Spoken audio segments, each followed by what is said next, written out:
चलिए इसके बाद हम अपने इस कार्यक्रम का सिलसिला आगे बढ़ाते हैं राइजिंग रोहतक का, और मैं अपने सहयोगी सुदेश नयन मोर को स्टेज पर इनवाइट करना चाहूंगा प्रोग्राम को आगे बढ़ाने के लिए। हमारी सहयोगी सुदेश नयन मोर।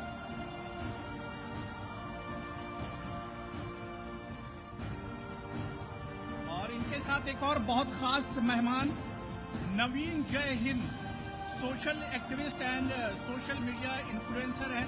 मैं उनसे भी रिक्वेस्ट करूंगा कि वो स्टेज पर तशरीफ लाएं।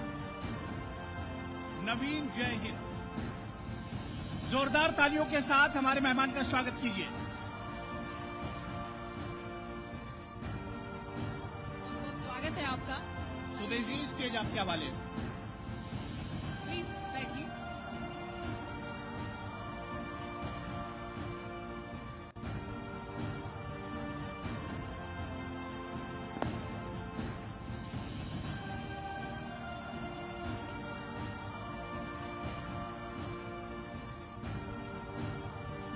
तो राइजिंग रोहतक की बात हो रही है। इससे पहले सियासी बयानबाजी आप लोगों ने सुनी, लेकिन हम शुरुआत करेंगे राइजिंग रोहतक से। राइज कैसे करेगा रोहतक? और इस वक्त हमारे पास इस मुद्दे पर बातचीत करने के लिए नवीन जय हिंद जी हैं। जिन मुद्दों पर नवीन जी थोड़ी देर पहले बातचीत हो रही थी, उन मुद्दों को तो आप सड़क से लेकर विधानसभा तक उठाते रहे हैं। अगर कोई होता यहाँ उन मुद्दों पर बोलने वाला तो मैं जरूर पूछती, लेकिन मैं शुरुआत करूंगी कि राइज कैसे करेगा रोहतक, क्योंकि रोहतक राइज करेगा। शहर दर शहर, गांव दर गांव अगर राइज करेंगे, विकास करेंगे, तभी तो हरियाणा विकास करेगा। वो मैडम जी मेरे को देख के ही भाग के गए हैं सारे, आपको नहीं पता है। मैंने कोशिश की। ये जो भी आपके प्रोग्राम करवाने ऑर्गेनाइज वाले हैं, मुझे लगता है आपको थोड़ा मैनेज करना था। ये सच में मेरे को देख के भाग के गए, आपको पता नहीं, अंदाजा नहीं इस चीज का। ये नहीं इनके बड़े, सुनो सुनो सुनो, अब ये तो यहाँ पे स्टूडेंट बैठे हैं, बेचारे नॉन पॉलिटिकल लोग बैठे हैं। वो होता ही नहीं, नेता के साथ 10-20 आते, मेरे साथ तो कोई आया हुआ नहीं, मैं तो अकेला हूं मैडम। अब मेरे को ये बताते तो फिर हम भी लेके आते 20-50 को, ताकि उनको रोक लेते कि जाना नहीं है यार, रुको भाई। सत्ता के जो लोग हैं वो भी चले गए, विपक्ष वाले हैं वो भी चले गए। अब तो मेरे से जो कुछ पूछना है आप पूछ लो मेरे से। हम कोशिश करते हैं कि उमेद जी को ले आ जाए स्टेज पे, क्योंकि मजा नहीं आएगा। अब ये तो देखो, ये हमारे साथी हैं बेकार में हुए जो बोल के गए हैं, आपके मुताबिक मैडम, आपके मुताबिक नहीं। देखो, आपने कहा कि सत्ता पक्ष विपक्ष भी चला गया। मैडम उन्हीं को बोलना, जितना बोल के गए हैं उनको बुलाना चाहिए था। मैं ये कह रहा हूँ, हमने कोशिश की थी, लेकिन उन्होंने वक्त की पाबंदी थी, वक्त की पाबंदी थी। वो नहीं है, लेकिन मैं बता रहा हूँ, मैं मान लेता है XYZ पार्टी मान के, ये जो एक दूसरे को गाली दे रहे थे यहाँ पे, आपने देखा होगा कि वो भ्रष्टाचारी है, वो बेईमान है, वो कोई बता रहा है वो सेटिंग करता है, वो ये करता है। मैं तो ये कह रहा हूं मैडम, इन्होंने ये बताओ पिछले 20 साल में दोनों पार्टियों के लोग थे यहाँ पे। मैं वैसे पार्टी के साथ, उमेद पातुवास जी आ गए हमारे साथ, बीजेपी विधायक। सबसे पहले तो तालियों की गड़गड़ाहट के बीच स्वागत कीजिएगा इनका। सर, बहुत बहुत स्वागत है आपका। पिछले 20 साल में हमारी यहाँ पे मैडम बैठी हैं जगमिती जी, मैं चैलेंज करके आपको कहता हूं, किसी भी 10 साल तक बीजेपी विपक्ष में थी ना, 10 साल अब कांग्रेस विपक्ष में थी, किसी ने भी, जितने हम लोगों ने आंदोलन किए, लठ खाए या तारीख भुगते, आज भी मैं कोर्ट की 1 दर्जन तारीख भुगत रहा हूं, ये जितने भी बोल के जाने वाले लोग हैं, एक तो बता दो ना कोई भी। ये बोलने वाले हैं, और बोलने से, हरियाणवी में कहावत है, बोलने से पेट नहीं भरा, पेट भरने के लिए रोटी की जरूरत होती है। जब सत्ता के जो लोग हैं, अब जो 10 साल यहाँ पे बोल के गए हैं, वो पहले विपक्ष में थे। तो मैं तो यहीं पे यूनिवर्सिटी में था, आप राइजिंग रोहतक की बात कर रहे हैं, आपके धीरेन्द्र जी हैं, ये तो मेरे को जानते हैं 20 साल से। ये लोग जो यहाँ पे बैठे थे, ये सारे पार्टी 2-3 बदल रहे हैं आपस में। इनका कोई स्टैंड है क्या? कोई दीन ईमान है क्या? ये मतलब आज मैं पार्टी बदल, मैं तो 20 साल से अपनी जगह पे हूँ। 20 साल थोड़े नहीं होती आज की दुनिया में। आप किसी जगह एक भी मतलब आदमी नेता तो 20 साल में 3 तो ब्याह करा ले मैडम, पार्टी तो केवरा कितनी बदल रहे हैं। नहीं, जो बातें की जा रही थी यहाँ मंच से कि हम तो इतनी नौकरियां दे रहे हैं, बार बार जिक्र होता है 25,000 नौकरियों का कि नई सरकार आई, हमने वादा किया, पहली कलम से पूरा कर दिया। अब विधायक जी भी बैठे हुए हैं, इन्हीं से जवाब लेना पड़ेगा मुझे। जो थोड़ी देर पहले दावा कर रहे थे वो तो चले गए हैं। मैं बताऊंगा मैडम, पिछले 3 साल से जो 25,000 नौकरियां मिली है ना, इस पे 2 तो मेरे पे केस हो रहे हैं और 20 बार प्रदर्शन कर रखे हैं। आपको नहीं पता हो तो ये नौकरी भी हमने दवाई है, कोई आराम तो थोड़ी नौकरी मिल गई है। और ये बात सही है कि नौकरी मिली है, ये भी बात सही है, क्योंकि मैं किसी पार्टी का नहीं हूं कि भाई हाँ फेयर सिलेक्शन हुए हैं। कम से कम मैं डी ग्रुप और सी ग्रुप की तो मैं कह सकता हूं, ए बी का मुझे पता नहीं है, क्योंकि मैं तो किसी पार्टी का तो हूं नहीं। भाई मैं यहाँ किसी बीजेपी या कांग्रेस की जय बोलूंगा, मैं क्यों बोलूंगा? लेकिन जो बात सच है वो है। तो जो यहाँ पे ये चीजें बोल के गए हैं, उसमें मैं तो ये पूछना चाहता हूँ, मान लो जैसे कांग्रेस वाले भी बैठे थे यहाँ पे, इन लो वाले भी बैठे थे, मैडम बोल रही थी भाई विपक्ष के नेता है ये, पिछले भूल गए होंगे लोग, 5 साल का अंदाजा लगा लो, 50 बार हाउस अरेस्ट नवीन जैन हुआ है। कौन सा कांग्रेस का इन लोगों का नेता हो, बता तो दो कोई हाउस अरेस्ट। आप तो पत्रकार हो, आपको पता होगा, ये जो यहाँ पे स्टूडेंट है बच्चे, इनको नहीं पता ना कि घर के बाहर पर 100 पुलिस वाले आगे बैठ जाते हैं तो आदमी कहीं घर से बाहर भी नहीं जा सकता, कितनी इमरजेंसी भी हो। आपको तंबू तक उखाड़ दिया, आप तंबू उखाड़ने चले थे सरकार का, बताओ। तंबू के मेरी तो बेटा भाई झोपड़ी में रहूं मैं तो।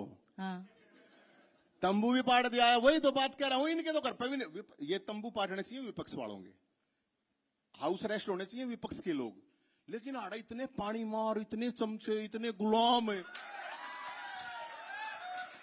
मैडम, आप अंदाजा नहीं लगा सकते। हमने तो अपना मतलब, हम तो राजपाट छोड़ छाड़ का है, हम तो अपने शान से जी रहे हैं, मान सम्मान स्वाभिमान से।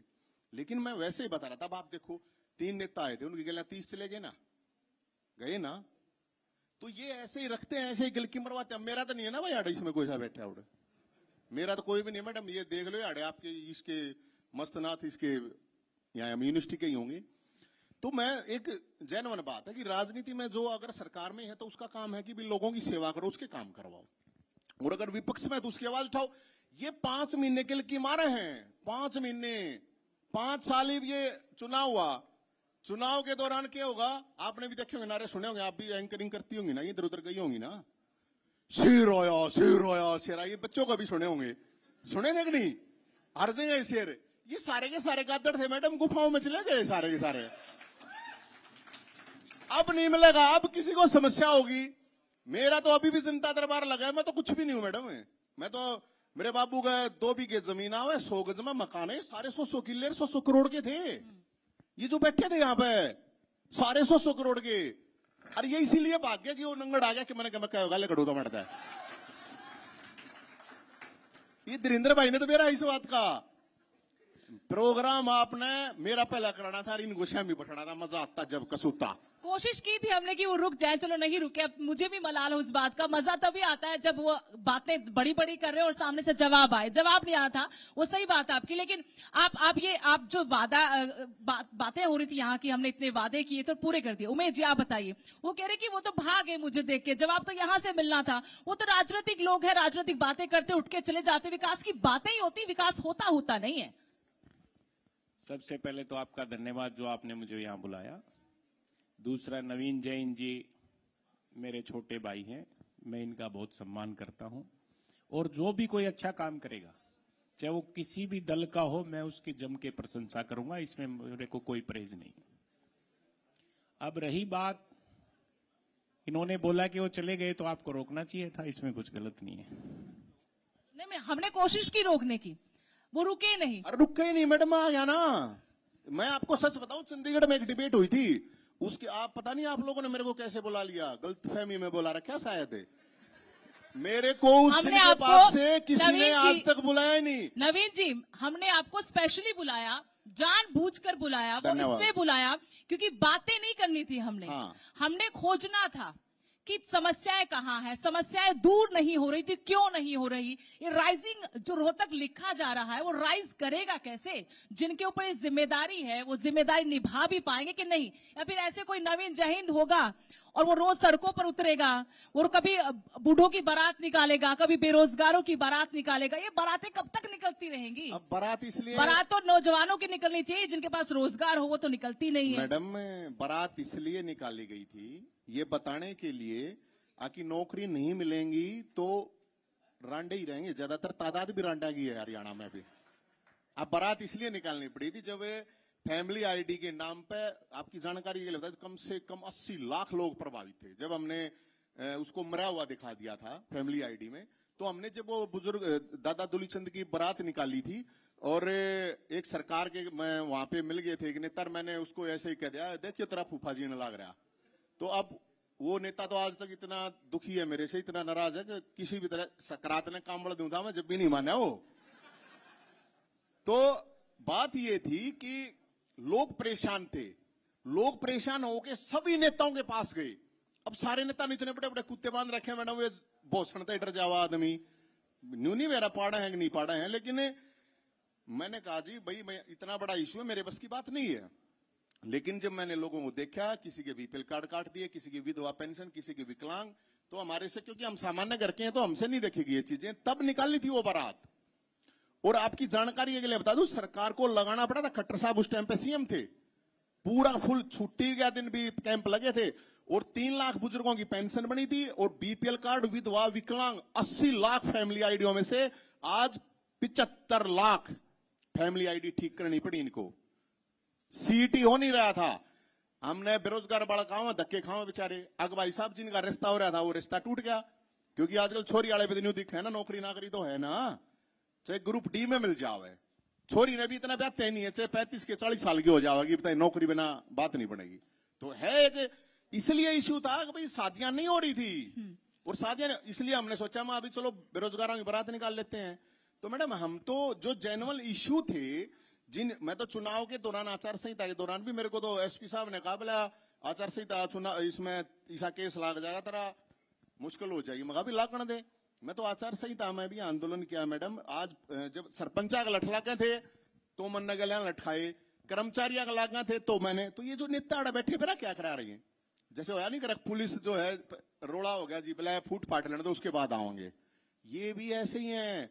जब मैंने देखा आगे यार मैं तो उड़ा गया लटखाना लग रहा हूँ, सरपंचा गया बड़े बड़े नेताओं के ट्विटर पे फोटो फाटो काट ले, कहीं से ले लेते हैं, ट्वीट आया फेसबुक पे, ओहो हो बहुत गलत हुआ है, बहुत गलत हुआ है, ये तो मैं बड़ी दुख और बड़ी संवेदना प्रकट करता हूं।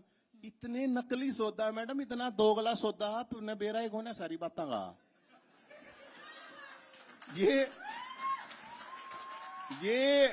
ये जो नेता है ना, इनको ये अमिताभ बच्चन और ये फलाना झगड़ा कुछ भी कौन है इनकी एक्टिंग के आगे। लेकिन नवीन जयहिंद को ऐसा लगता है कि पिछले कार्यकाल में ज्यादा नाराजगी थी, अभी थोड़ा शांत है आप। क्या आप मुख्यमंत्री नायब सिंह सैनी के काम से प्रभावित हैं? और आपकी मुलाकात भी हुई, उनसे मुलाकात भी, तब तो ये भी सिलसिला चल पड़ा था, ऐसी अटकलें लगाई गई कि हो सकता है टिकट मिल जाए, चुनावी माहौल था, बहुत सारी अटकलें आपको लेकर भी लगाई गई। मेरे को सीएम साहब मैडम पता कैसे मिले थे, वो चंडीगढ़ तक हम बयान लाग रहे थे, वो बयान लाग रहे थे, मैंने ऐसे ही लाइव कर दिया और हम भी पीछे थे। वो कहते मुख्यमंत्री साहब गए बाथरूम की दाब लाग गई होगी, मैं भी उड़े घुस गया, क्योंकि इशू था 25,000 बच्चों की नौकरी का। और उन्होंने कहा ये बात, बोला भाई ऐसे ऐसे एप्लीकेशन दे रखी है तो हम कुछ नहीं कर सकते, एप्लीकेशन उठवा दो, कांग्रेस वालों ने। मगर जी आप कह तो दो कम से कम, भाई लाग जाएंगे तो आपकी सरकार आओगी तो। और ये बात बतानी नहीं चाहिए लेकिन मैं वैसे बता देता हूं, मुख्यमंत्री साहब खुद दनु कहते सरकार तो कोने आती, बोला ये तो लोगों ने लियादी सरकार, देखो सुनो, नहीं लोगों ने लियादी के ईवीएम ले आई मैडम, ये फिर मैं उस पाड़ा पड़ेगा, ये ईवीएम का रोना रट्टा जो है ना, ये ईवीएम बेवफा है, ईवीएम बेवफा। अरे तुम खुद बेवफा हो यार, तुम क्या ईवीएम ना बेवफा बनाओ, ये खामखा की बात है। लोगों ने वोट दे रखे हैं, सीएम साहब ने वो लगाए भी, उसका हमने धन्यवाद भी करा, भंडारा भी करा। ऐसा नहीं है कि मैं सरकार के लिए लड़ाई करूंगा, कोई ठीक काम कराया तो बड़ाई भी करूं। यानी अब सरकार ठीक काम कर रही है मैडम, 100 दिन हुए, अभी हनीमून चल रहा है, क्यों दुखी करे ये वो सुनो, मैं तो अभी भी सुनो, अभी भी एक पीजीआई का इशू था, और भी 2-3 इशू थे। मैं तो अभी भी मगर अभी मैं ज्ञापन दे रहा हूं, बस बिजली मीटर रीडर का मामला था, सीपीएलओ एलसीएलओ, ये भी मेरे दोहराव हैं। तो मैंने लेकिन अब अभी आप कह रहे हैं थोड़ा सा टाइम और दे दो, हनीमून पीरियड चल रहा है। सुनो मैडम, कह रहा हूँ था कि मैं निमुन उतरली होगी वे शोधन होली है। मेरी बात सुनो, सरकार है, मुख्यमंत्री साहब ने कहा 100 दिन तो भाई कम से कम होने चाहिए, होने भी चाहिए। लेकिन मैं तो फिर भी लड़ूंगा मैडम ये, लेकिन जो काम लड़ाई विपक्ष को लड़नी चाहिए ना, आजकल क्या हो गया है, एक और चीज हो गई है कि मेरे पास ट्वीट आ गया, मेरे पास फेसबुक पे है, मैंने डाल दिया हो बलानी सैंतोना फलाना, ये सड़क पे उतरने की हिम्मत किसी की नहीं मैडम। हम 48 डिग्री टेम्परेचर में उतरे हैं, बेहोश हो हैं 100 आदमी थे प्रदर्शन के दौरान। तार धोने किसी ने, हम तो बिल्कुल मारा था, तोड़ दिया था, तंबू तोड़ा, घर तोड़ा, हमने जान गए वहीं गाड़ा। अगर भाई गर्मी भी देखेंगे, जाटा भी अब कितना जाटा है मैडम, यो न्यू सोचते हो आप, यो वास्को डिगा माड़ा को ना कोटी हो 5000 जनपद पैद ला रहा, क्या 300 रुपये गाँव है, आप दिल्ली में रहते हो तो बेरा होगा आपने। इससे न पैर के सो है, इससे न पैर के साल पड़े हैं, तंबू में रहा, कितना बुंडा चाटा हो रहा है मैडम। लेकिन हम लड़े हैं, हमने न्यू बेरा है कि भाई लोग परेशान है, तो इसलिए जनता दरबार है, एक काम और अच्छा कराया है, आप थोड़ा इसको उठाना जो अच्छा है। लेकिन कब तक अच्छा होगा कि भाई हमने ये मुख्यमंत्री साहब दरबार लाए हैं, भाई चंडीगढ़ तक का भाड़ा सबके पास नहीं होता। आप ये दरबार आप अपने एमएलए को लगवाओ, विधायक जी आए, मैं तो विधायक जी से आज रिक्वेस्ट, लगाना चाहिए कि नहीं लगाना चाहिए अभी दरबार? 8 ठागा बताओ, एक बार 8 ठागा बताओ। ये अब विधायक जी भी दरबार लगाओगे, सारे विधायक दरबार लगावे, जो हार रहे हैं वो भी लगावे, तो 6 महीने में जो समस्याएं हैं खत्म हो जाएंगी। अगले सीएम साहब के, और फिर हमने कहा था जब सीएम साहब खट्टर थे कि खट्टर साहब से कि भाई डीसी एसपी जो भी अथॉरिटीज है, अगर सोल्यूशन ही चाहते हो तो की बता रहा हूं मैं, आप वैसे ही लोगों ने तो ही करना तो अलग बात है। हालांकि अभी वो चीजें उसमें रनिंग में आई हैं और उसका अच्छा रिजल्ट, और मैं तो चाहता हूं, मेरे को जरूरत नहीं है ये दरबार लगाने की मैडम, मेरे को कोई ये नेम फेम सत्ता होता, मैं सारी चीज देखा है, मैं न्यूयॉर्क तक लास वेगास तक घूम फिराया, सारे गए मैं, जो लोगों के सपने नहीं होते हैं, अगर मैं अमेरिका चला जाऊंगा, मैं गाड़ी घोड़े राजकाज सरकारी कोठी बंगला, मैंने सब कुछ देख रखा है, इसलिए मैं तो उल्टा आ गया, मैं कुछ टेस्ट नहीं आया उन चीजों में, मजा नहीं आया। हाँ। लेकिन उमेश जी, मैं आपसे एक सवाल ले रही हूं, हम राइजिंग हरियाणा के साथ साथ शहरों की भी बात कर रहे हैं, कोई रोड मैप है रोहतक को लेकर? ये आरोप तो थोड़ी देर पहले हमने भी सुने कि हुड्डा राज में सिर्फ रोहतक का विकास हुआ, और दूसरे कहते हैं नहीं पूरे हरियाणा का विकास हुआ। आज सबका साथ सबका विकास की बातें बीजेपी करती है। इन आरोपों से परे की हम बात करेंगे, सच्चाई क्या है? सरकार के पास कोई ऐसा रोड मैप है रोहतक को लेकर कि देखिए आने वाला जो रोहतक होगा ना, वो चमकेगा, उसका नाम होगा, विकास होगा, उसमें हर तबके को फायदा होगा? देखिए मैडम, सबसे पहले तो भारतीय जनता पार्टी तीसरी बार सत्ता में आई है, इसका मतलब ये है, ये इतिहास में पहली बार हुआ है कि भारतीय जनता पार्टी ने अच्छे काम किए। रही बात मुख्यमंत्री जी की, प्रदेश को इससे अच्छे मुख्यमंत्री नहीं मिल सकते, और उन्होंने जो वादा किया था वो पूरा किया। जिस दिन उन्होंने शपथ ली उसी दिन 25,000 नौकरियां देने का काम किया। रही बात रोहतक की, रोहतक एक पर्टिकुलर हुड्डा साहब तक सीमित था। हुड्डा साहब विपक्ष में है, हुड्डा साहब कुछ कराना ही नहीं चाहते, उनकी मंशा ये है ही नहीं कि रोहतक का विकास हो। लेकिन अब तो 10 साल से ऊपर हो गए ना, तब से तो बीजेपी सरकार थी। अब भी आज तक गिनवाने को मोटा मोटा कुछ है रोड मैप से पहले आप लोगों के पास? इतना कहना चाहूंगा, हुड्डा साहब ने यदि रोहतक के लिए कोई भी काम जो हो सरकार के समक्ष लिख के दिया हो, रखा हो, कोई अपनी बात रोहतक के लिए रखी हो तो बताओ। नहीं, हुड्डा साहब का तो हो गया कार्यकाल, उसमें तो आप लोगों ने भी आरोप लगा दिया। हुड्डा साहब का तो परमानेंट उनको हो गया, बदलकर ही तो बीजेपी आई, सरकार बनी।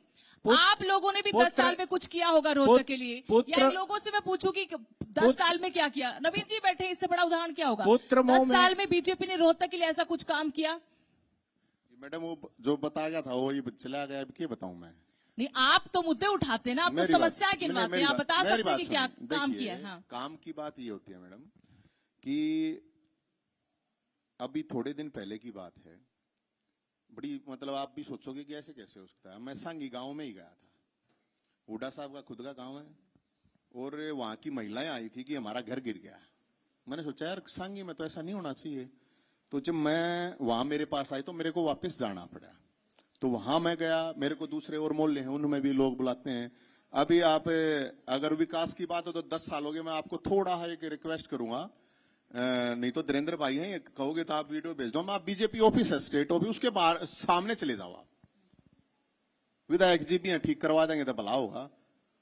मेरी गाड़ी में 6 बार पंचर हो लिया मैडम उड़े, इतना रोड खराब है।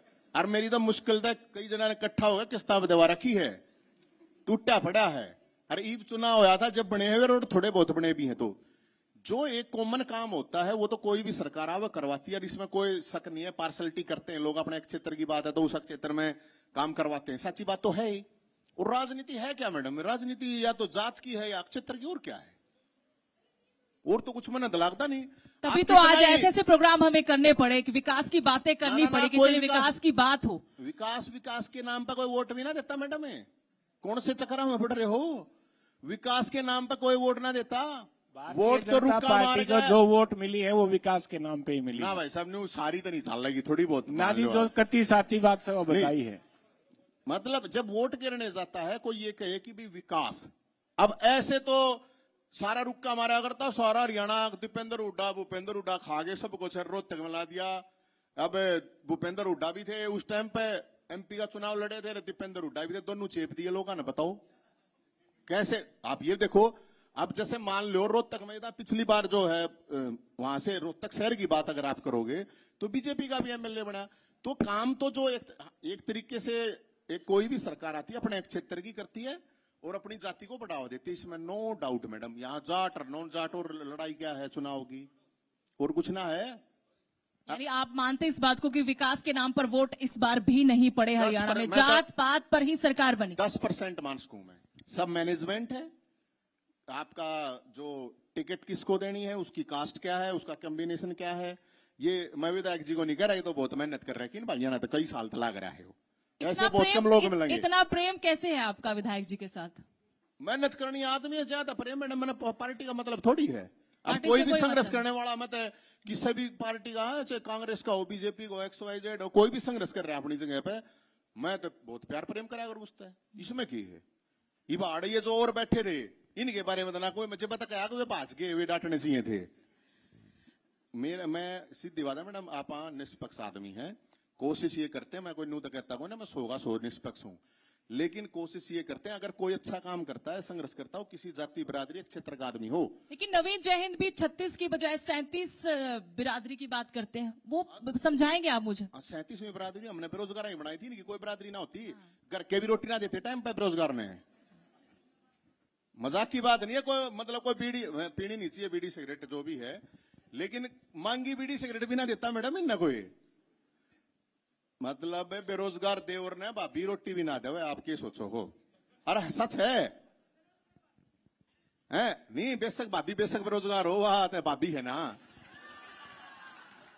तो इसलिए बेरोजगार की तो आप स्थिति समझ नहीं सकते मैडम। बेरोजगार की स्थिति इतनी खराब होती है, उसमें उसने घर में इज्जत मिल लेना, उसने दोस्ता में चेहरा में बैठेगा उसमें इज्जत मिल लेना। बेरोजगार की स्थिति बहुत ज्यादा। और मैंने उस टाइम पे ये कहा था क्योंकि कुछ साथियों ने मेरे को ये कहा था, मेरे पास फोन आते थे, हमने नंबर जारी करा था, भाई साहब सुसाइड करने का जिक्र है, मतलब ओपन में। एक का बाप था, बोला भाई न्यू बात है, मैंने लोगों को बुला गए, थोड़ी काउंसलिंग भी करी, क्योंकि मैंने PhD कर रखी है मैडम फिजिकल एजुकेशन तक, कदे बादशाह देसी मान जाओ, कति PhD भी कर रखी है, और जर्नलिज्म MMC भी कर रखी है मैंने। 2000 पास आउट हूं, कुरुक्षेत्र यूनिवर्सिटी का टॉपर हूं मैं, और MPED। आपकी कुंडली है मेरे पास, आप नहीं बताएंगे तो सब जानते हैं आपके बारे में। नहीं मेरे बारे में मेरे से ज्यादा कोई नहीं जानता मैडम। वो तो कोई ना वो चीज भी जानते हैं कि आपने ये बात क्यों कही। जो मलंगपना आया वो भी हम जानते हैं कि मलंगपना कैसे आ गया, क्यों आ गया, बहुत गहराई से। उस पर कभी पॉडकास्ट में बात करेंगे आपसे, आज वो मंच नहीं है आज, क्योंकि राइजिंग रोहतक की हम बात कर रहे हैं। बहुत कुछ निकलवाना है, बहुत कुछ पूछना है आपसे, आज वो मंच नहीं है, आज वो मंच नहीं है, बहुत कुछ है आपके अंदर, वो निकलवाएंगे किसी दिन पॉडकास्ट में, पूरी फुर्सत से बैठेंगे आपके साथ। आज क्योंकि राइजिंग रोहतक की बात हो रही, तो वही अगर दायरा रहे। तो मैं वही कह रहा हूं कि मैडम कि क्योंकि मैडम गणी जाना है तो उल्टी बात ले लूं मैं बढ़िया ने। देखो मैडम बात ये है कि बेरोजगारी एक इशू आज भी है हरियाणा में, और आज भी जैसे नशा नशा तो मेरे ख्याल में इन तीनों ने तो किसी ने बोला नहीं था। नशा नशा आपने चुनाव में मैं नहीं सुना। क्योंकि मैं इसी पृष्ठभूमि से हूं, मैं हिसार से हूं, मैं गांव से हूं, तो नशा मेरे देखते देखते इतना ज्यादा कैसे हो गया? सिंथेटिक नशा है नशा हरियाणा कैसे में। होता है मैं बताऊं मैडम। अपने हरियाणा की जो कहावत है, खासकर हरियाणा में पिया जाता था दारू। और दारू तो ऐसे है शोरूम, मतलब आदमी ना भी पीणता होना नहीं सोचा, एक बार इसके अंदर घूम के तो देखा इतनी चमक दमक। दारू, सुल्फा, गांजा, ये अपने बाबे वगैरह बैठे हैं भाई, जिनने अपने उसमें चले जाए। नशा कैसे अडोप्ट करता है आदमी, मैं इसलिए बताता हूँ क्योंकि मैं तो 1 नंबर से लेकर 10 नंबर आदमियों तक बैठा हूं मैं तो, क्योंकि यूनिवर्सिटी में रहा हूं मैडम, इतने साल कॉलेजों में यूनिवर्सिटियों में निकाले। अब जब वो उसको कमाने की बारी आती है, मेहनत करता है, सक्सेस नहीं होता, तब वो हो जाता है। या कॉलेज में, यूनिवर्सिटी में प्यार प्रेम में लड़की लड़के के चक्कर में पड़ जा है, फिर उड़े सक्सेस नहीं मिल पाती, फिर वो एकदम वो के यार कौन सा बना, कौन सी फिल्म थी वाह, देवदास बन जाता है फिर वो। इस टाइप, मतलब कहने का मतलब सिचुएशन आती है किसी की जिंदगी में, कोई घटनाएं हो जाती हैं और उस घटना के बाद आदमी उस टाइम पर स्टेबल होता है, तो इसलिए ये चीजें शुरू होती हैं। अब 10 साल इस सरकार को हो गए कहते नशे हो जड़ से खत्म बता। अब क्या करते हैं, मुख्यमंत्री साहब भी पहले भी कराया थे, डीजीपी भी शुरू करेगा, बोला 10 साइकिल निकाल दी, बोला ये नशे न रोकें। अरे 1 लाख आदमी साइकिल अब चलना नहीं, नशा रखता होता है ये बड़ी बोला जागरूकता है। फॉर्मेलिटीज जो है ना मैडम, वो बहुत ज्यादा, क्योंकि मेरा तो एसपी भी दोस्त है और सिपाही भी है। मैं तो इस कल्चर से आया हूं कि एसपी भी मेरे दोस्त है और सिपाही भी है। जब तक सरकार एक पिन पॉइंट करके किसी चीज को के पीछे नहीं लगती ना, तब तक ये चीजें बिल्कुल समाप्त नहीं हो सकती। और नशा आपके हिसार में तो बहुत कम मैडम। मैं जब सिरसा साइड में जाता हूं ना, तो वहां के पत्रकार मेरे से रिक्वेस्ट करते हैं, अगर भाई साहब चलो एक बार वहां पे दिखा के आऊंगे आपको।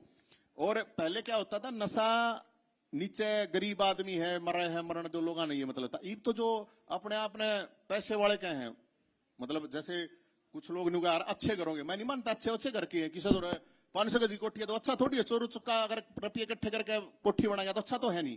पैसे वाले घरों के बच्चे भी अब नशा पता कराएं। और ये जो सिंथेटिक है मैडम, ये तो आदमी को, मतलब सिरसा चले जाइए आप, सिरसा आपको रोज 4-5 तो हॉस्पिटल में ठाकर पुलिस ने डालने पड़े हैं। तो सरकार के ऊपर सरकार पिन पॉइंट करके, जैसे एग्जाम्पल के लिए कहते हैं, मतलब आप कहोगे कि फिर बढ़ाई करे, जैसे किस लिए हुआ ये कि जॉब जो होती थी कि भाई इसमें बिना पैसे वाले भी बच्चे नौकरी लगे। खट्टर साहब ना तो सामाजिक थे, ना व्यवहारिक थे, ना राजनीतिक थे। बहुत नाराजगी है आपकी उनसे। आप तो कावड़ ले आए, मुख्यमंत्री सद्बुद्धि कावड़ यात्रा, बताओ क्या हो गया मैडम? फिर इसमें कोई गलत नाराजगी है भाई? किसी की नहीं, सद्बुद्धि आई कि फिर वहां से ऊपर से ही सब कुछ बदल गया? तो खट्टर साहब ने बिना खर्ची बिना पर्ची की नौकरी देनी शुरू की थी।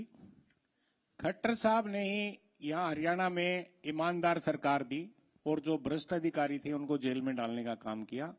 हो सकता है मेरे भाई की नाराजगी उनसे हो सकती है, ना मेरी पर जनता की नाराजगी उनसे मेरा नहीं प्लॉट है। नहीं दाब रखा मैडम को। उनका कार्यकाल हरियाणा में बहुत अच्छा रहा। मैं वो कह रहे कि बहुत अच्छा रहा, बहुत काम किया। मैं विधायक जी से ज्यादा बड़ाई करूं उनकी, मैं बताऊं कैसे। अब वो सामाजिक और राजनीतिक नहीं थे। मेरी तो उनसे जितनी बार भी बात हुई, मैं तो मतलब आपको ओपन कह रहा हूं, मेरी तो बहुत रिस्पेक्ट करते हैं, मेरे बहुत बड़े बुजुर्ग हैं। वो रिस्पेक्ट इसलिए करते हैं कि जो वो यूनिवर्सिटी यहाँ पे आरएसएस के ऑफिस में अपना काम करते थे, तो मैं उस टाइम पे कांग्रेस की सरकार से सड़कों पे लड़ता था। इतने लठलाग रहे हैं मैडम, जाडे तो 3 आदमी राखने पड़े थे इदा बनने मने। और रिकॉर्डेड है, ऐसे नहीं है कि वैसे है, मतलब मैं कह दूं इनका एक भी नेता का दिखा दो किसी का भी। मेरे इतने लठलाग हैं मैडम, कई सही बताऊं हूं मैं, वो होती है कई देसी जड़ी बूटी हड़जोड़ वगैरह खा ली। मेरे कई आर्य समाजी साथी हैं, वे चमन प्रास लगा देते हैं, केवरानुआ कितना चमन प्रास खा लिया, लेकिन दर्द जाता नहीं है मैडम। मैं इसलिए कहता हूं, आज मेरी अभी भी 3 दिन पहले तारीख थी, किस लिए? कोई मन ने कोई छोरी तो छेड़ नहीं रखी, कोई भ्रष्टाचार तो कर नहीं रखा, कोई और वाहियात गर्दी कुछ नहीं कर रखी। सारे के सारे आंदोलनों की इतनी एफआईआर पूरे हरियाणा में एक तल आओ, ढूंढो ना न्यूज 18 वाले, इतनी तो मेहनत करो, आपके पास तो इतने पत्रकार हैं मैडम, एक आदमी ढूंढो इन पॉलिटिकल पार्टियों में।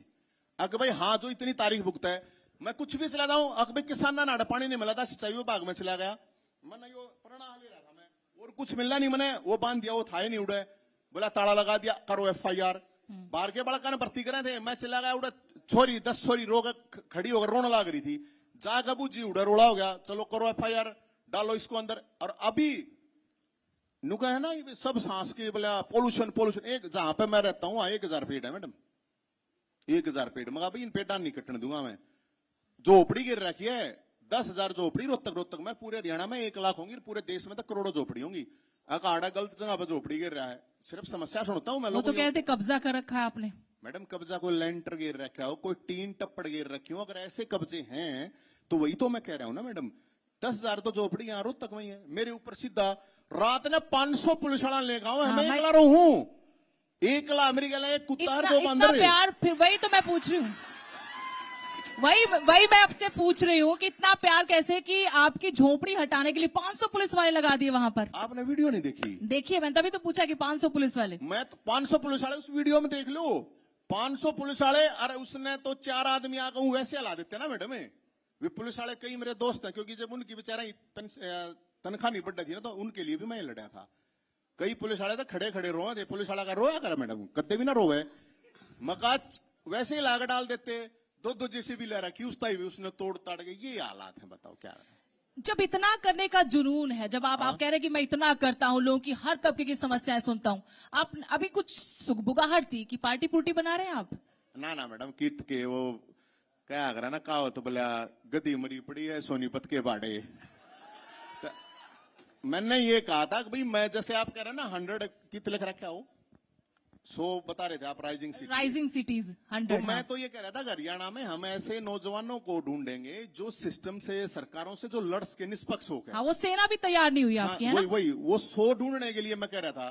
फिर आप जैसे कुछ बोले कि पार्टी बनाने की ट्राई है क्या, मां 100 मिल गए तो बना लेंगे, मिलते तो कौन है मैडम? वही तो मैं कह रही हूँ, आप तो लंबे वक्त से लगे हुए, 100 आपको ऐसे सिपाही नहीं मिले जो लड़ सके खराब सिस्टम्स को ठीक मैडम कर सके। किसी का बाल्टी लेकर पानी मारनी थोड़ी सी है हमने, या भाई कोई चमचागिरी या जय जयकार करने वाले या पिंडी चाटने वाले थोड़ी चाहिए मैडम, या गुलदस्ते गैंग थोड़ी सी। लेकिन ये जनप्रतिनिधि क्या करेंगे फिर अगर आप समाज से ऐसे लोगों को उठाएंगे? इनको जवाब दे क्यों नहीं बनाते? इन्हीं के ऊपर बैठाने के लिए तो ढूंढ रहा हूं मैं।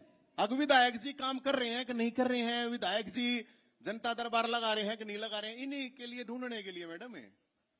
अगर ये अच्छा काम कर रहे हैं तो अच्छी बात है। मैं बारडा विधानसभा से आता हूं। आपको तो हमने पूरे एक्शन में देखा था, हाल ही में पिचोपा गांव में आपको देखा हमने। से आता हूं आपके यहाँ पे माइनिंग की बहुत बड़ी समस्या है। इससे पहले हमने किसी भी विधायक को, किसी भी मंत्री को इतना एक्टिव नहीं देखा। आप देखते हैं आप कितने दिन तक एक्टिव रहेंगे। पिचोपा गांव में मामला गंभीर था, दबाया जा रहा है मामला, कोई प्रेशर वहां पर? ऐसी विधानसभा से आता हूं जिसमें हमारे MP साहब 27,102 वोटों से हारे थे, उसमें मैं जीत के आया हूं। 15 साल से जनता के बीच में हूं। 2014 में मैंने निर्दलीय प्रत्याशी के रूप में चुनाव लड़ा था, 2010 में मैं पार्षद था, और अब भी मैं मेरा काम पूरी निष्ठा और ईमानदारी से करूंगा। माइनिंग का जो इशू था उसमें मैं गया हूं और मैंने दोनों पक्षों की मध्यस्थता की है, और इसमें भी गलत काम वहां पे मेरी विधानसभा में नहीं होने दिया जाएगा। मेरे भाई बैठे हैं, हमारी मुलाकात वहां पे भी होती है और इनको हर हल्के की फीडबैक है। ये मेरे बारे में पूछें, मैं एक शहीद का बेटा हूं, खुद एक सैनिक हूं, और पूरा काम मैं मेरा ईमानदारी से करता है और आगे भी करूंगा। और जिस प्रकार सरकार ने मुझे मौका दिया, मुझे टिकट दी और जनता ने जो भरोसा जताया, उस भरोसे पे कायम रहूंगा, उस पे खरा उतरने का काम करूंगा। चलिए, बहुत अच्छी बात है, लोग इसी उम्मीद के साथ अपना विधायक चुनते हैं। नवीन जी, फिर मैं आपके पास आना चाहती हूँ। पंजाब में विधानसभा, बहुत इंटरेस्टिंग पर्सनैलिटी, और आपकी मुस्कुराहट, ये स्माइल बता रही, मैं तो कह रही हूँ कि इनके साथ वक्त का पता नहीं लगेगा, फुर्सत से बैठेंगे। मैं कह रही हूँ आज थोड़ा मुद्दा अलग है। नवीन जी, पंजाब में जब विधानसभा चुनाव थे, आपने कहा कि आम आदमी पार्टी आ रही खुलकर। अब दिल्ली में विधानसभा चुनाव है, कौन आ रहा वहां? मैडम, आने का नाने का तो मैं नास्ते दम तो हूं नहीं कि वो भविष्यवाणी नहीं करा यार, नास्ते दम। पंजाब में बड़ी भविष्यवाणी कर दी आपने, तो मैडम डंके की चोट पे कहा था तब तो। ऐसे क्या है ना मैडम, कभी कभी सरस्वती कभी कभी आ जाती है। अब मैंने तो कहा था, अब जैसे क्या हो रहा था कि अपने यहाँ होता ही है, यहाँ क्या होता है, हुई ज्यादा होती है। तो मेरे कई कांग्रेस के साथी हैं, वो कह रहे थे भाई जाइंदे ईब बला ये नारे नूरे झंडे ठाणे बंद कर दिए, तो कांग्रेस की सरकार आई। क्यों, मेरे दोस्त हैं कई, और नहीं दई बोला बहुत घने लठ मारेंगे। मैं बोला मार लियो कोई बात नहीं। मैं पहला तुम सरकार लेता हो तो मैं ज्यादा नहीं मैडम, 3 लाख रुपए जीता हूं मैं। शर्त ला लिया, वो सट्टा नहीं शर्त, हार जीत पर लाए थे और 1 लाख रुपये उतारे हैं, वो दे नहीं रही बताई। मैंने कहा था मैडम क्या होता था, मैं जब जितने भी कांग्रेस के साथी होते थे ना, क्या होता है जो जहां रहता ना वहां का माहौल देख के सोच लेता कि ये आ रहा ये आ रहा। फिर आप लोगों के में सर्वे चल रहे हैं, ये सर्वे आप लोग कितने होते ठाक आप भी चला दो, पेल दो आप भी।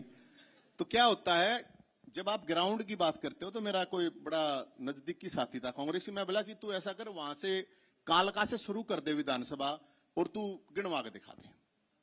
और मैंने आपको ध्यान नहीं हो, आप मेरा ट्वीट देखोगे तो रिजल्ट से पहले मैंने कहा था भाई ये ईवीएम का रोना धोना अगर करना तो पहले ही कर लो, पहले बताओ। तो सब ये कह रहे थे ना ना कोई वो नहीं। अरे भाई वो बीजेपी वाले 400 पार करें वे भी कह देंगे ईवीएम। और अगर ईवीएम का इशू है तो ये तो रहना परमानेंट, क्यों चुनाव लड़ो, अपना घर बैठो, अपना खाओ पियो मौज करो, मैच खोल लो, अपना चरा लो प्या लो, जो भी कुछ करना है। क्या मतलब है? आप देखो ये खामगाई खिंच होती है और ये जनमत का अपमान होता है।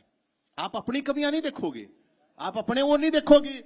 और क्या होता है ना मैडम, चुनाव है, पार्टियां हैं, नेता हैं, आजकल सबकी सीडी ईडी घूमे जावे हैं, किसी को सीडी दे डरा ले, किसी ने ईडी दे डरा ले हैं।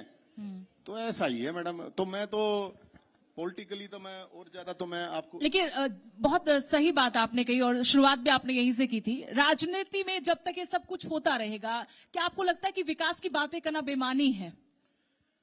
अपने देश का राम रुखाड़ा मैडम, जितना विकास होना है वो तो होता रहेगा, उसने तो कोई रोक नहीं सकता। लेकिन बात होती है कि व्यवस्था चेंज की, एक पूरा का पूरा आप सिस्टम जो है उसको चेंज कैसे कर रहे हो, सवाल इस बात का उठता है। सवाल होता है कि आप जो पावर है उसका पावर का डिसेंट्रलाइज कैसे कर सकते हो, आप एम्पावर लोगों को कैसे कर सकते हो, सवाल उन बातों का है। अब वो चीजें तब होंगी जब मेरा अपना उद्देश्य मेरा आज भी यही है कि अगर ये मस्तनास के यहाँ पे बच्चे बैठे हैं, अगर इनके कॉलेज की इशू है तो इनके कॉलेज का इशू है तो इनकी हिम्मत होनी चाहिए खुद खड़ा होने की, अपनी आवाज उठाने की। ये नहीं कि भाई कोई बाहर का आदमी आगे उठा हुआ है, तीसरा हुआ है। तो मैं तो लोगों को एक ही बात कहता हूं कि भाई कहीं पे भी किसी का भी इशू आओ, आप बोलना सीखे और सोशल मीडिया पे कम से कम उड़े बोल दो, वहां पे भी नहीं बोलते मैडम है, आपको नहीं पता हो तो। नहीं, आप कभी सोचा है कभी आपने कि आप चुनावी राजनीति में आए? वो ताकत तो समझते हैं ना आप चुनावी राजनीति की। ये जो मुद्दे आप उठाते हैं, भले आप कह रहे हैं कि मैं सड़कों पर उतरा, नशे के खिलाफ भी, बेरोजगारी के खिलाफ भी, पीपीपी का जो मसला था, विधवा बुजुर्गों की पेंशन का मसला था, हमने जोर डाला। सरपंचों के हक में भी आप आखिर में आकर उतर आए थे, पंचकुला पहुंच गए थे लास्ट में जब प्रदर्शन किया था, आखिरी प्रदर्शन था सरपंचों की तरफ से।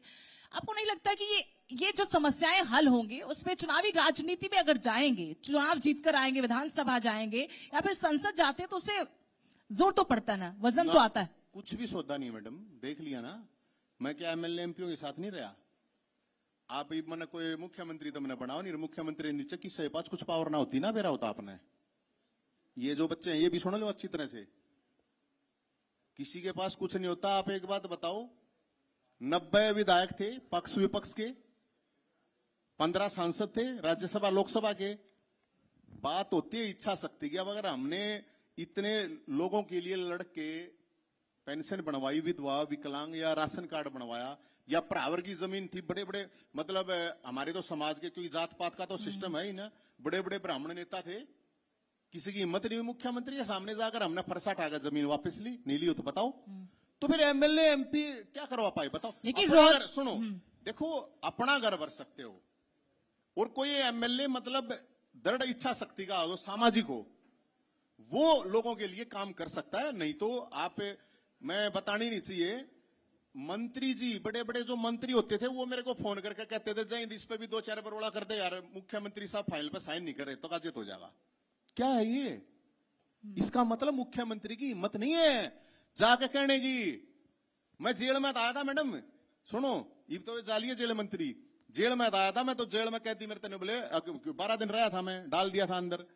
तो वो कैदी देखा मैंने, भाई जाडे थे, जाडे में तो नॉर्मली मैडम लोग अपने घर में 3-3 दिन में नहावे हैं, तो जेल में तो आदमी और सोचा कौन देखा हटे, तो बड़े बुजुर्ग थे, तो वो बोले बेटा जाइंदे 70-80 साल के भी अंदर बैठे, बोला यार गर्म पानी हो जाता क्यों करे, किसी से बात कर ली तू जागा बाहर, माँ जी जरूर करूंगा, कोशिश करूंगा मैं।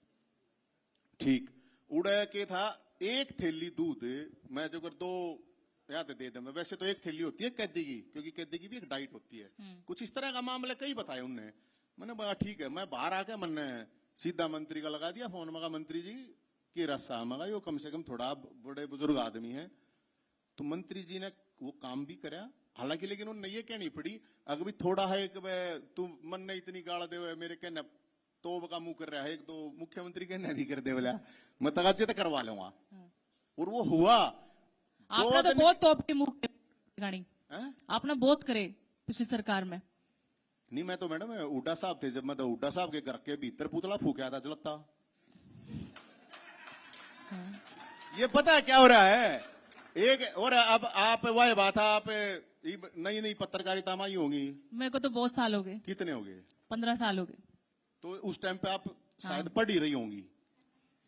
हुड्डा साहब के वहां पे उस टाइम, सुनो मैं बताऊं, इतने लठ मार दिए मैडम, अब वो लोग भूल गए क्योंकि सरकार मैडम आ गई अब बीजेपी की, तो सब और अभी भी सरकार बीजेपी के सवाल पे पूछे जाते हैं, वही सवाल पूछे जाते हैं। नहीं मैडम, मैं इसलिए कह रहा हूं कि अब लोग ना सब ये देखे, सब ने ये दिखा है नवीन जैन बीजेपी सरकार के खिलाफ लड़ा है, नवीन जैन बीजेपी, क्योंकि याददाश्त छोटी ही है लोगों की। मैडम मैं तो एकमात्र ऐसा आदमी होता था, बीजेपी के 3 आदमी होया करते उड़े झंडा लेकर, मेरे कहला 300 बालक होया करते जब भूपेंद्र हुड्डा के खिलाफ हम प्रोटेस्ट कर रहे थे। अब वो भूल गए लोग। अब मैं क्या करूं बताइए, मैंने नहीं बना रखा है कि वो तो बीजेपी के पाछे पड़ा रहे हैं, मैं किसी के पाछे नहीं पड़ रहा, और मेरा किसी के साथ पर्सनल, मेरा तो इशू बेस इशू है, इशू को लेके मैं सड़क पे उतरता हूं, मेरा कोई और इतना वो नहीं। अब नवीन जहीद को कोई उम्मीद है नई सरकार से, नए विधायक चुनकर आए हैं कि अब प्रदेश का विकास होगा, रोहतक का विकास होगा, और जब हम दोबारा कभी बैठेंगे तो आप कहेंगे कि हाँ करके दिखाया है? नहीं मेरे को बिल्कुल उम्मीद है, विधायक जी बैठे हैं, विधायक जी से तो जरूर है, एक हल्के ने तो ठीक कर लेंगे, एक ने कर लेंगे। नहीं मेरे को बिल्कुल सरकार नहीं है, और मैं तो सरकार अच्छा काम करेगी तो मेरे को सड़क पर ना उतरना पड़ा है। गर्मी में मैडम जाडे में सड़क पर उतरना, मेरे पास तो अमेरिका का वीजा, अपने अमेरिका चला जाऊंगा, मैंने कोई प्रॉब्लम नहीं है, मेरा कोई शौक नहीं है ये, कोई ये सोचा नहीं तो शौक है यार लोगों का, फोटो आवेंगे अखबार में आऊंगे, ये मैं मैडम जाट कॉलेज में पढ़ा रहा था 2001 में, जब तक मेरे फोटो आवे, जब तक मैं टीवी पाऊं। अन्ना आंदोलन था, अन्ना आंदोलन में सारे देश में मतलब 1-2-3 साल तक आपने पता होगा सार रोज टीवी पाया करते, तो छिक लिया हम जिन चीजा ने, मेरा कोई उद्देश्य नहीं है अगर मैं सरकार ने दुखी करूं या प्रशासन ने दुखी करूं, मेरा उद्देश्य लोगों से एक आवाज को उठाना है। चलिए उम्मीद करते हैं कि वो बदलाव दिखेगा रोहतक में। छोटे-छोटे 2 सवाल पूछना चाहती हूँ। जब दिल्ली में मुख्यमंत्री चेहरा बदला गया, आतिशी को लेकर आपने तभी तुरंत विरोध किया, एक्सप्रेस पोस्ट भी किया आपने कि एक आतंकवादी को बचाने वाले परिवार से एक चेहरा मुख्यमंत्री का आपने बना दिया। देखो मैडम, ये अब ये वही बात है, अपना और एक्स्ट्रा टाइम लग जाएगा। जब अन्ना जी जेल में गए तो आपको नहीं पता हो तो मैं उनके साथ मैं ही था जेल में, अरविंद केजरीवाल, मनीष सिसोदिया और मैं और अन्ना जी तिहाड़ जेल में जब हम गए थे, और वह जो कोर कमेटी थी उसमें भी मैं वो था। और आप ये जितने ये जो बाद में ये आए हैं ये सारे टाइपराइटर हैं, क्लर्क हैं, ये क्लर्क भी नहीं क्यों, चपड़ासी हैं, ठीक है। जो उस टाइम पे लड़ने वाले लोग थे जिन्होंने लाठियां खाई हैं, मैं तो सारे न जानू मैडम, वो क्या नहीं कर दाई तक पेट छुपाया जाया करे, तो मेरे से ये कुंभ चल रहा है, मेरे से वो बहुत बड़ी एक गलती होगी, इतने दूरता आदमी का मैंने साथ देना पड़ा, उसके लिए तो कुंभ में पाप कटेगा मेरा, और कितना कट नहीं सकता मैडम, पाप तो नहीं कटेगा, मैं नहीं मानता। मैं इस चीज ये जो राजनीति से, राजनेताओं से आपका मोह भंग हुआ, उसके पीछे यही बड़ी वजह है कि जो मुहिम शुरू की थी, जो क्रांति पैदा की थी हिंदुस्तान में, हमने तो वही क्रांति देखी थी अन्ना हजारे की, मतलब हमारे पैदा होने से पहले जो हुआ होगा, तो वो क्रांति जिस मकसद से शुरू हुई थी वो मकसद राजनीतिक रूप ले गया बाद में, सबके अपने अपने स्वार्थ हो गए, राजनीतिक रूप, कुमार विश्वास हो आप जो चले गए, आप लोगों को लगा कि मेहनत तो हमने की, फसल कोई और काट के ले गया, ऐसा कुछ? ऐसा भी कुछ नहीं है मैडम, मेरे पास तो हर तरह के ऑफर थे, हर तरह की चीजें थी, ऐसी कोई बात नहीं है। बात यह है कि जिन भावनाओं के साथ आपने एक मुहिम शुरू की थी आप उन पे खरा नहीं उतरे, तो अब ये कहना कि बीजेपी वाले भी तो चोर हैं, कांग्रेस वाले भी तो चोर हैं, तो बीजेपी वाले तो कांग्रेस वाले तो कहते ही नहीं कि हम ईमानदार हैं भाई, हम जिस चीज को रुक के मार मार के ये कह के आए तो वो एक धोखा है लोगों की जन भावनाओं के साथ। एक जिन लोगों ने, अब मेरे को मैडम अगर राजनीति में आना होता तो हुड्डा साहब यहाँ पे थे मुख्यमंत्री 2004 में, मुख्यमंत्री बने थे हम 2004 में, यूनिवर्सिटी में आए थे हम, उनके खिलाफ नारे लाने की बजाय अगर राजनीति करनी होती, फायदा उठाना होता तो उसका जिंदाबाद जिंदाबाद करते हम, हमारे पास भी 50-100 करोड़ रुपए होते, हम भी मतलब बड़े बड़े फार्म हाउस में रह लेते, हमारी भी फैक्ट्री कंपनी चाल पड़ती, लेकिन अब हमने पढ़ रखा नेताजी सुभाष चंद्र बोस, भगत सिंह, चंद्रशेखर आजाद, अब उनको पढ़ के हमारे बाबू ने ला दी फोटो, इनके भगत सिंह, राजगुरु, सुखदेव इनकी ला रखी थी। इब ला रखी होती अमिताभ बच्चन की और ये ऐश्वर्या राय की, तो हम भी कितने नाचनिया गाड़ियां बन जाते हैं। ये फोटो तो अभी भी लगी हुई है, भगत सिंह की फोटो मैडम लगी ये हुई है फोटो आम आदमी पार्टी कार्यालय में, मुख्यमंत्री कार्यालय अगर में। आप उसको आत्मसात करोगे ना, आप अपने घर लगा के देख लो, आप 10 दिन आप किसी हीरोइन की फोटो लगा के देख लो, आप उसी तरह से एक्ट करने लग जाओगे। आप किसी हीरो के लागे देख लो, आप मतलब किसी संत महात्मा के लगा के देख लो। अब मेरे क्या था कि मैं तो जब कुछ पहले घर कैसे थे, फिर मैं मेरे साथी थे, आर्य समाजी बहुत से गुरुकुल वाले दोस्त होते थे, वे उनमें चले जाते हैं हम, तो हमें अलग अलग जो परवरिश जो हुई ना मैडम, वो परवरिश इस तरह की होगी कि स्वाभिमान से जीना है, मान सम्मान से। हम एक मतलब भाई वो तो मैं तो 43 साल का हो गया मैडम, भगत सिंह तो 23 साल का जा लिया था, चंद्रशेखर आजाद, राजगुरु सुखदेव, उनको नहीं पता ना। ये जो बालक है इनने के बेरा इनने तो रील दिखा है, रील भी भगत सिंह की थोड़ी देखेंगे, सनी लियोन की देखेंगे। अब ये अब वो मेरे तो एक वो बोला, एक कह रहा था मेरा ना, कल परसों में फोन आया, बोला यार तना बिग बॉस देखा? मैंने आज तक देखा नहीं, मैंने तो सुभाष चंद्र बोस देखा भाई, मैंने तो नहीं देखा। तो ये जो छपरी दुनिया चल रही है ना आजकल, ये छपरी, ये कुछ नहीं है मैडम, ये 2-4-5 साल का वो अगर है, उसके बाद पता चल जा रहा है। तो फोन टाइम पास करवा देगा, नीचे देखे जाओ ऊपर देखे जाओ, 2-4-5 साल करवा देगा। छोरी आगा तो चलो ब्याह होता है, सक्सेस होगी है, तो इनका तो हो जाएगा काम। ये जो छोरे के साथ फोन ना देखे जा ना, इनने मेरा बाटा है मैडम 5 साल बाद से। तो मैं तो लोगों से भी, नौजवानों से भी ये रिक्वेस्ट करता हूं कि 25 साल की आपकी उम्र है, कम से कम आप अच्छा पढ़ो लिखो, अपनी हेल्थ का ध्यान रखो। ये बाड़े ये है, ये बैठे वाला देख लो, ये इनके टेस्ट करा लो, आधे बीमार पाओगे, सारे जवान बैठे हैं। मजाक नहीं कर रहे मैडम मैं, क्योंकि उठेंगे 12 बजे, सोएंगे रात ने 2 बजे, बढ़िया खाओ पीवे नहीं। आजकल ये चाउमीन, मैगी, पैगी, पता नहीं क्या रहा है। तो आपको समझो, मैं तो क्योंकि फिजिकल एजुकेशन का हो गया और आपके डिपार्टमेंट का हो गया, मेरे गला तो कई चीज है, तो इसलिए मैंने साथ में थोड़ा बहुत प्रवचन भी देना पड़ा है मैडम। अब वही सुनते हैं हम आपके प्रवचन, और अभी भी सुने, लेकिन अच्छी बात है, एक अच्छा संदेश आप कोशिश करते हैं कि जाए समाज में, खासकर युवाओं में जाए, और जहां विचारधारा की बात आती है आप अड़ जाते हैं, और अच्छी बात भी, अपनी अपनी विचारधाराएं हैं। बहुत बहुत शुक्रिया नवीन जैन जी आपका, और उमेश जी आप हमारे साथ जुड़े, वक्त निकाला। उम्मीद करते हैं जैसी उम्मीदें इनको है ना आपसे, उन पर खरा उतरे, कम से कम एक विधानसभा का ही सुधार हो जाए। विधायक जी को थोड़ा और बोलने दो, नहीं तो बुरा मान जाए। ना बुरा नहीं मान, आपने इतनी तारीफ कर दी। मैं कभी बुरा नहीं मानता। दूसरा, भारतीय जनता पार्टी हरियाणा में अच्छे काम कर रही है, पूरे देश में अच्छे काम कर रही है और करती रहेगी। और एक विधानसभा नहीं, पूरे 90 की 90 विधानसभाओं में विकास कार्य भारतीय जनता पार्टी अच्छी तरह से करेगी। और जो पुत्रमोह में जो थे वो अब परमानेंट चले गए। अब आने वाले टाइम में भारतीय जनता पार्टी लंबे टाइम राज करेगी। धन्यवाद। 1 मिनट रह गया मैडम। जी मैं एक चीज और मैं भूल गया था। इस हरियाणा के अंदर आज भी 90 विधायक, मतलब 50 विधायक परिवारों से हैं। अब फलाने की मां के वहां से जो जन्म लेगा बच्चा बच्ची, वो बनेंगे विधायक। आज भी सच्चाई ये है। अब मैं तो गुलाम मानूं आज भी। क्यों भाई? क्योंकि एक आम घर का बालक या एक आम घर का लड़का हो या लड़की हो, उसकी हिम्मत नहीं है मैडम।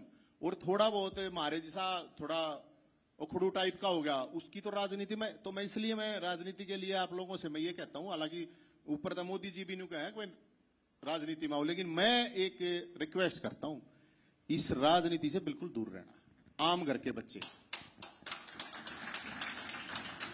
इसे कोई किसी नेता के झंडे डंडे ठाने की जरूरत नहीं है। ये किसी के नहीं होते, क्योंकि मैंने सारी चीजें अनुभव की हैं। अगर किसी के पास एक्स्ट्रा पैसा है, एक्स्ट्रा टाइम है, तो बेशक आओ, नहीं तो कोई जरूरत नहीं है। काम करके बच्चे को राजनीति में आने की कत्ती जरूरत नहीं है। अपनी सेवा करनी है, अपने गांव में कर लो, अपनी गली में कर लो, अपने मोहल्ले में कर लो, कोई फायदा नहीं है। ये आपका यूज करेंगे, ये आपको थ्रो करेंगे, आम करके बच्चों को, ठीक है ना।